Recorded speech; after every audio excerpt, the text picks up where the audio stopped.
आशा की किरण।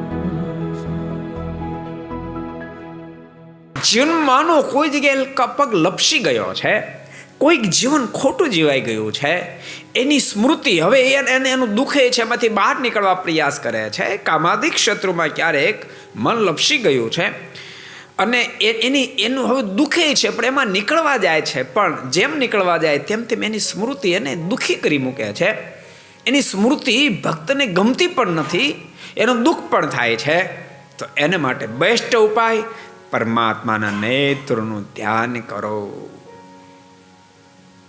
અશુભ સ્મૃતિ વિરામ પામી જશે. બહુ અદ્ભુત વાત બતાવી છે.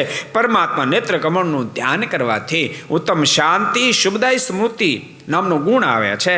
અશાંતિ અસ્મૃતિ નામનો દોષ નાશ પામે છે.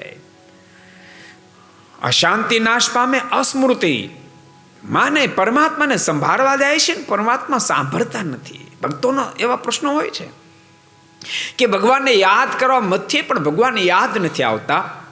એણે પરમાત્મા નેત્રને યાદ કરવા તો સહજમાં જ પરમાત્માની મૂર્તિની સ્મૃતિ બની આવશે, ઉત્તમ સ્મૃતિ બની આવશે.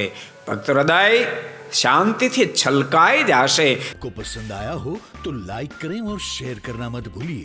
सब्सक्राइब करें सरदार कथा चैनल को और बेल आइकॉन पर क्लिक करना मत भूलिए लेटेस्ट वीडियो सबसे पहले पाने के लिए.